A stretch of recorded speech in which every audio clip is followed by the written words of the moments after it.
Otep à tous, bienvenue sur la chaîne des panafricanistes par essence, par conviction et par excellence. Celle des citoyens qui émitent par nécessité et obligation de combat. Nous sommes une chaîne qui n'est guidée que par nos ancêtres et rien que par les ancêtres qui appartiennent à l'égrégore du monde noir. Par conséquent, nous ne croyons en aucun Dieu venu de l'étranger. Toutefois, cette vidéo n'est aucunement destinée à inciter à la haine ou à la violence. Car nous menons un combat qui est d'abord et avant tout spirituel, intellectuel et démocratique. Ensuite, il est politique, géopolitique et géostratégique. Contre l'impérialisme, le colonialisme, le néocolonialisme et l'endocolonial, qui sont tous qualifiés de crimes contre l'humanité. Nous menons ce combat sur la base du principe fondamental que nous avons hérité de nos ancêtres kémites, qui est celui de la Mahat, c'est-à-dire solidarité, vérité et justice. Vous êtes donc en droit de connaître la vérité et nous avons l'obligation de vous dire la vérité, rien que la vérité, afin que justice soit rendue au continent africain. Et ça, c'est notre modeste contribution dans cette noble lutte en faveur de la souveraineté, la dignité, la solidarité et l'unité africaine. C'est exactement ça que nous appelons le panafricanisme. Bien-aimés frères et sœurs, le ministre de l'Intérieur de la Côte d'Ivoire, M. Wagondo Diomande, a déclaré sur leur chaîne, bien entendu, RFI, que Guillaume Soro est libre de rentrer en Côte d'Ivoire. Je crois que les partisans de Guillaume Soro devraient se réjouir. Il a dit, il n'a pas un problème, il peut rentrer à n'importe quel moment. Pourquoi Guillaume Soro va-t-il encore rester au Niger, au Burkina Faso, ou passer au Mali, je ne sais pas. Pourquoi le Sahel? Guillaume Soro est libre maintenant de rentrer en Côte d'Ivoire. Il n'est pas le seul qui est poursuivi par la justice. Gbagbo est poursuivi. Vous avez vu, on a sorti des listes électorales. On a ramené Tidiane Tcham. Vous voyez comment il fait les choses. Le candidat préparé, le candidat arrangé, taillé sur mesure de l'Occident, qui fera pire que Alassane Ouattara. Il faut ne soyez pas surpris parce que ce qu'a fait Alassane Ouattara, c'est rien devant ce qu'il fera.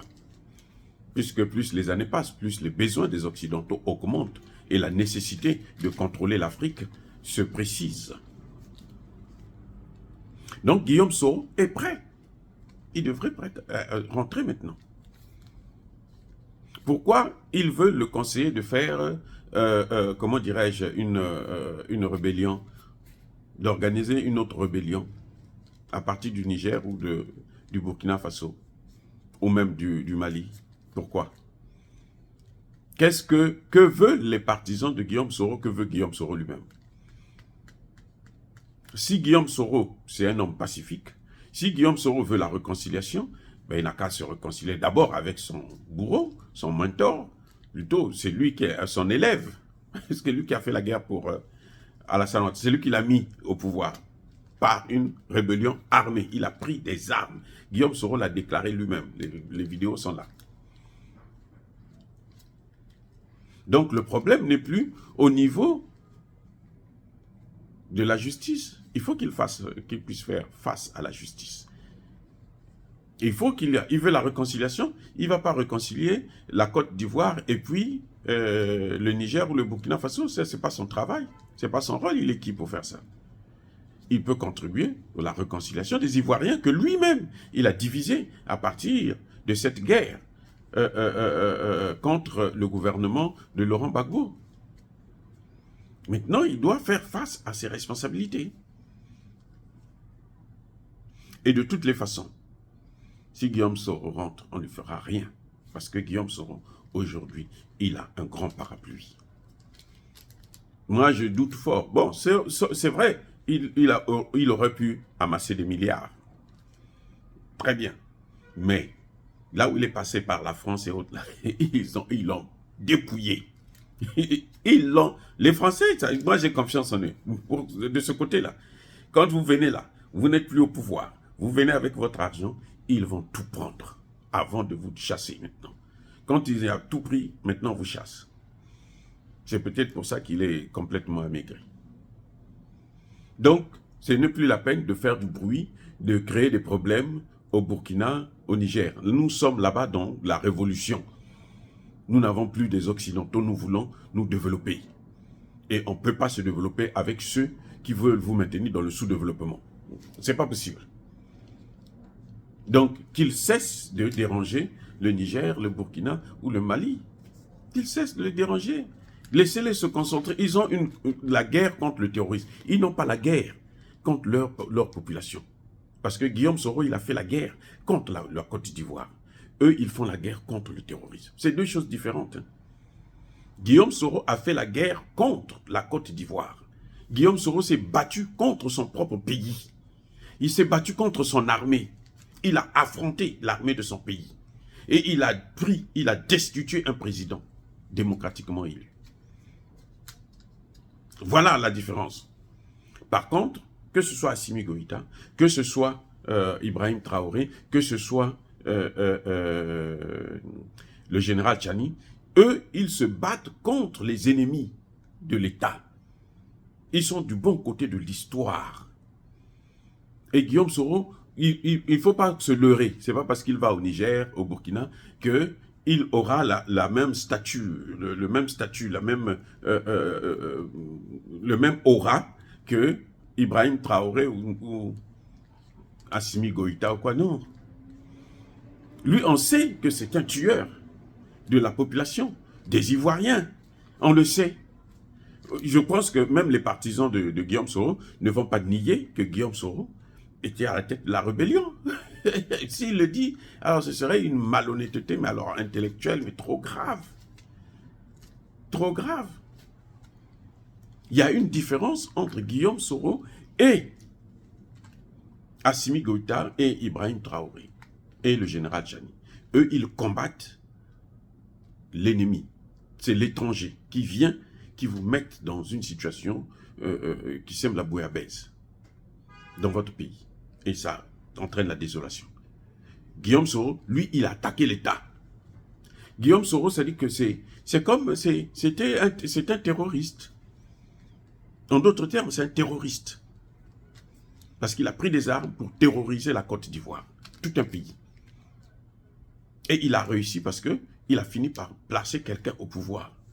C'est cette même personne qui lui fait des problèmes. Et il veut que nous, les populations, les victimes de sa politique, de sa rébellion armée, nous puissions maintenant le soutenir. Vous voyez comment le monde est terrible?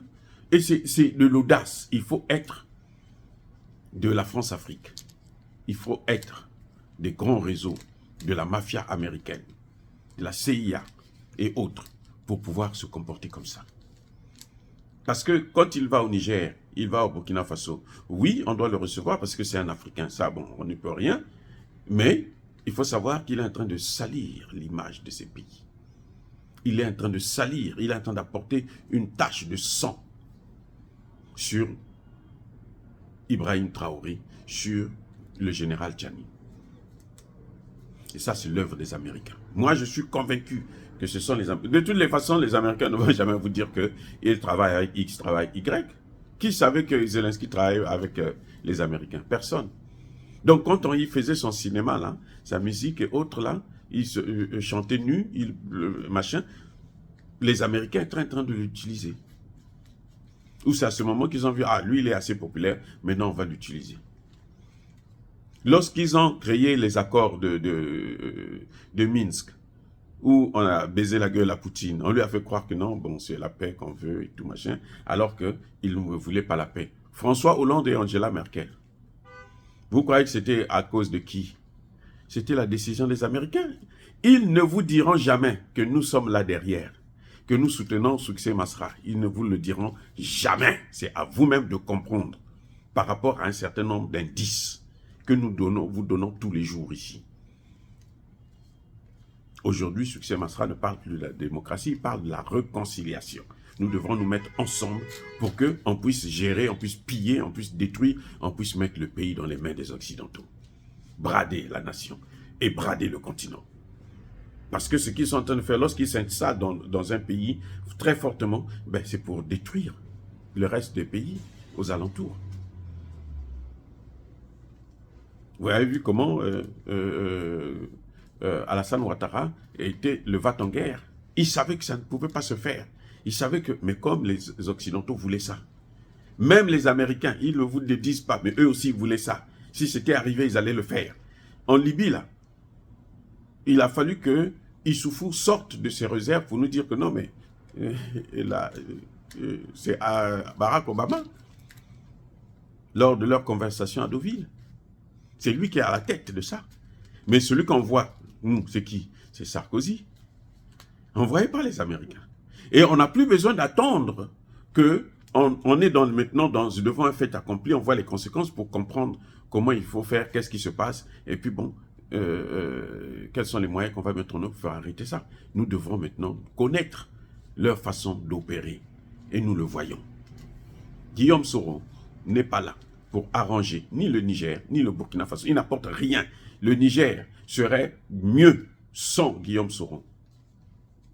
Il serait mieux, je dis bien, sans Guillaume Soro. Guillaume Soro n'apporte rien au Niger. Il ne va pas leur apporter les sanctions de la CEDEAO. La décision de la CEDEAO, la Cour de justice de l'UOMOA est arrivée, elle est tombée. Ils ont débouté le Niger. Donc Guillaume Soro n'apporte rien. Au contraire, il n'apporte que la malchance. Parce que sur le plan spirituel, je ne pense pas que Dieu doit être content de ce que le Niger et le Burkina Faso sont en train de faire. J'espère seulement que le Mali ne va pas tomber aussi dans ce même piège pour faire, parce que on se dit, c'est Guillaume Soro, on va le recevoir. Guillaume Soro, là, n'apporte rien à une nation. Oui, ces pays souverainistes-là, Guillaume Soro a combattu la souveraineté de la Côte d'Ivoire. Guillaume Soro, le même là, il a combattu la souveraineté de la Côte d'Ivoire. Et jusqu'aujourd'hui, Guillaume Soro n'a jamais dit qui a financé son mouvement. Quels sont les gens qui l'avaient tué, qui avaient gagné l'élection. Guillaume Soro le sait. S'ils avaient gagné l'élection, ils n'allaient pas prendre les armes pour préserver leurs acquis. Guillaume le sait. Maintenant, bon, les Ivoiriens qui tombent dans le piège parce que comme il a été Premier ministre et machin, ils sont complexés par ça, ou bien ceux qui reçoivent un peu des miettes ici et là, ceux qui sont sûrs que si Guillaume Soro vient au pouvoir, ils seront des conseillers, ils seront des ministres, ils seront de ceci. C'est bien pour vous, mais sachez-le que c'est la Côte d'Ivoire qui est en train de perdre. Dire cela, c'est inciter à la haine ou à la violence. Non. Nous, ce qui nous attendons maintenant, il n'a qu'à rentrer en Côte d'Ivoire puisqu'il est libre de rentrer. C'est le ministre de l'Intérieur qui a parlé. Le nouveau, là, pas l'ancien, le nouveau. Il est là en fonction en ce net moment. Il a parlé il y a 2 jours. Il n'a qu'à rentrer en Côte d'Ivoire. C'est ce que nous attendons, c'est ce que nous souhaitons. Et la réconciliation, c'est la réconciliation des Ivoiriens, pas de la Côte d'Ivoire et du Burkina Faso. La Côte d'Ivoire et le Burkina Faso n'ont pas de problème. Même si Alassane Ouattara veut faire un coup d'État au Burkina Faso, au Niger, au Mali. Ça, c'est Alassane Ouattara. C'est la personne d'Alassane Ouattara. C'est la France-Afrique, en fait, qui veut faire un coup d'État. C'est l'OTAN qui veut faire un coup d'État dans ces pays. Ça ne regarde pas les populations. Les populations n'ont pas de problème. Ivoiriens, Burkinabés, Nigériens, Maliens, ils n'ont pas de problème, qu'on le veuille ou non. Ceux qui ont des problèmes, ce sont les leaders. C'est Alassane Ouattara qui a des problèmes parce que lui, il a le feu aux fesses. Les gens qui l'ont placé au pouvoir ont besoin qu'il leur cède la Côte d'Ivoire, le Burkina Faso, le Niger. Ils ont déjà eu la Côte d'Ivoire, j'allais dire. Ils ont déjà eu ça, donc c'est pas la peine. Bien-aimés frères et sœurs, soyez bénis. Je persiste et je signe. Soyez abondamment bénis par le Dieu des Kémites et par nos ancêtres angélisés. Mais que tous ceux qui persécutent le continent africain le pillent et le déstabilisent. Qu'ils soient noirs, blancs, chinois, arabes, indiens, juifs, qui qu'ils soient punis, maudits, foudroyés, neutralisés, écrasés, effacés par ce Dieu des Kémites et par nos ancêtres angélisés. Vive l'Afrique éternelle, j'ai dit et j'assume.